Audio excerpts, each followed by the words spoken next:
रसाळगडाचा दिवसातील पहिला ट्रेक पूर्ण करून तेथून 20 किलोमीटर अंतरावर असणाऱ्या मैपतगडाचा प्रवास चालू केला। तो म्हणजेच मैपतगडाच्या कुशीत असणाऱ्या वाडी बेलदर या गावाचा। पूर्वी गड पायथ्याच्या गावापर्यंत कच्चा रस्ता होता, परंतु अलीकडच्या काळामध्ये अगदी वाडी बेलदर या गावापर्यंत पक्का रस्ता झालाय। यामुळेच गाडी वरपर्यंत जाते। मैपतगडाच्या पायथ्याला पोहोचतोय आणि जावळीचं जंगल म्हणजे काय याचा खरा फील आपल्याला मैपतगडाच्या पायथ्याला आल्यावर समजतो। परंतु हा रस्ता सह्याद्रीमधील उंच कड्यांवरचा, डोंगराच्या धारेवरचा, कोठे गाडीला दमवणारी चढाई तर कोठे दऱ्यांमध्ये डोकावणारी वळणे असा हा रस्ता। मैपतगडावर पोहोचण्यासाठीचा रस्ता एकदम फिलिंग आणि थरारक आहे। डायरेक्ट फिलिंग ढगात एकदम शेवटच्या पॅच मध्ये 500 मीटर, शेवटचं 500 मीटर आहे ना, तिथं गाडी सहित आपली पण चांगलीच वाट लागते। इथे येत असताना वाहन महत्त्वाचं काय आणि जास्त ताकदीचे तसेच ग्राउंड क्लिअरन्स हाय असणारे वाहन आणावे। हा किल्ला समुद्र सपाटीपासून 3000 फूट उंचीचा। गडाची आकाशाला भिडणारी उंची म्हणजे घनदाट जंगलामधून डोके वर काढणारी। रत्नागिरी जिल्ह्यातील महाबळेश्वरच्या बाजूच्या डोंगररांगेमध्ये हा किल्ला ट्रेकरच्या दृष्टीने मध्यम श्रेणीच्या चढाईचा। गड पायथ्याच्या वाडी बेलदर याच गावामधून आपला गडाचा ट्रेक चालू होतो।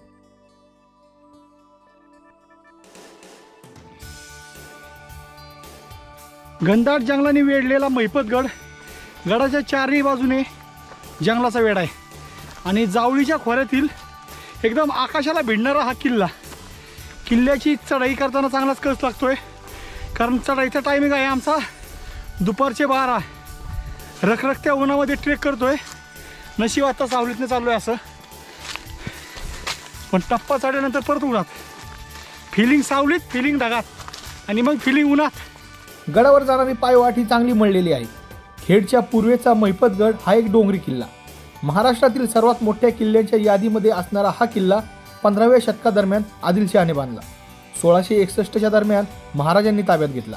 पुढील काळामध्ये पेशव्यांनंतर सरतेशेवटी 1818 मध्ये हा किल्ला इंग्रजांच्या ताब्यामध्ये गेला। मित्रांनो, बेलदरेवाडीपासून आपण डोंगराचे 2 टप्पे चढून आल्यानंतर गडाच्या बुरुजावर पोहोचतो। हा भला मोठा असा बुरुज।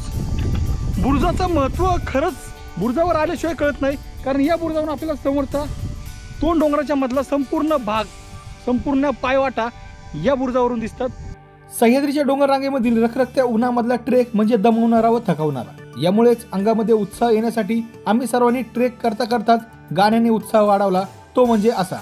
मैपतगडाचा ट्रेक चालू केला, उन्हाने लावली आमची चांगलीच वाट वाट। घनदाट जंगलानी वेढलेला किल्ला, ट्रेक करतोय आम्ही त्याचा खास। छत्रपती शिवाजी महाराज की जय, जय भवानी, जय शिवाजी। कडक गडावरील झाडी झुडपांमध्ये अनेक चौथऱ्यांचे अवशेष दिसतात, परंतु काळाच्या ओघामध्ये प्रचंड गवता व झाडांनी हे झाकले गेले। जावळीचे जंगल काय आहे आणि कसं आहे, खरंच जावळीच्या जंगलामध्ये आल्याशिवाय समजत नाही।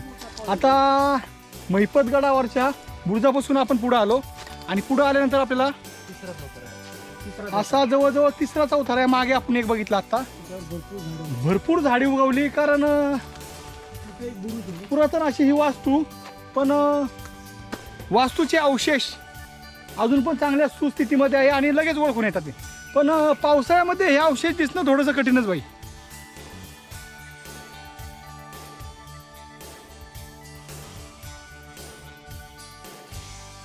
गडाचा विस्तार आणि गडाचा घेरा प्रचंड मोठा आहे।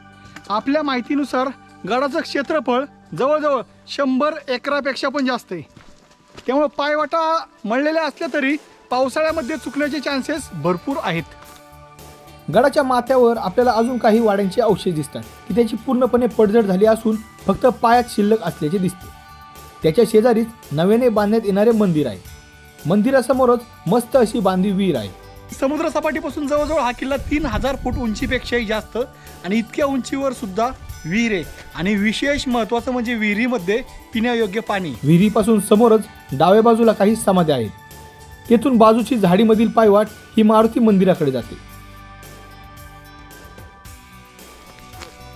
काय चंदन आहे? ठीक आहे, हे चंदन आहे, तो खूप चंदन आहे। हा हा हा, हे चंदन हो 100% शुअर का? मारुती मंदिराकडे जाणाऱ्या पायवाटेवर सुद्धा काही वाटेमध्ये आपल्याला चौथरे बघायला भेटतात. गडाचा माथा म्हणजे एक विस्तीर्ण पठार, परंतु याच पठारावर घनदाट जंगल असल्याने जंगली प्राण्यांचा धोका. यामुळेच हे मळलेल्या पायवाटांचाच वापर करावा. गडावरील पायवाटा जरी मळलेल्या असल्या तरी पूर्णपणे अंगावर येणाऱ्या झाडीमधून चालावी लागते. तुम्ही जर पावसाळ्यामध्ये आलात तर हा जंगल भाग पूर्णपणे धुक्यामध्ये असतो.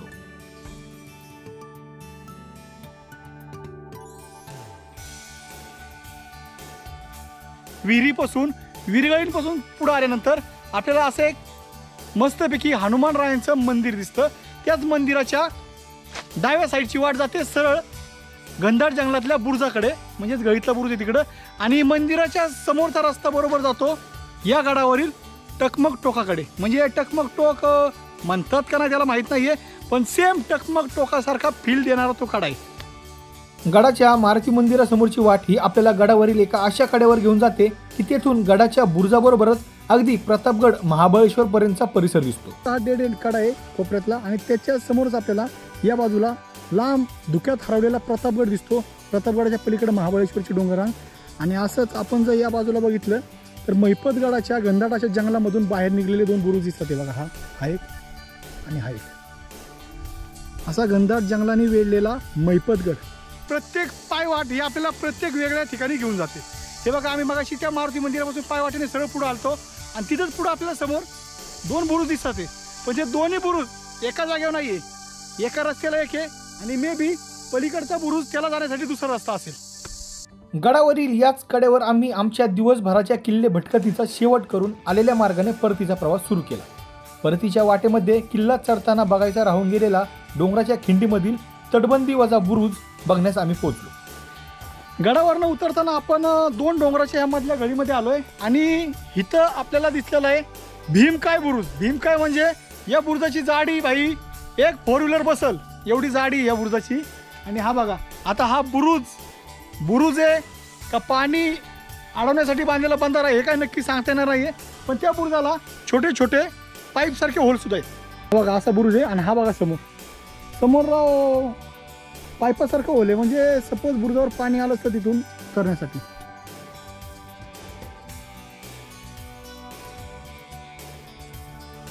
भाई ट्रेक संपून पोहोचलोय पायथ्याला.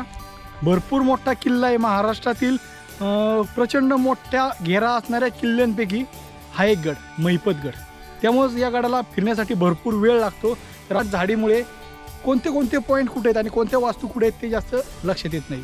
तर संपूया आत्ता आपण महिपतगडाचा व्लॉग आणि निघूया. चला, छत्रपती शिवाजी महाराज की जय.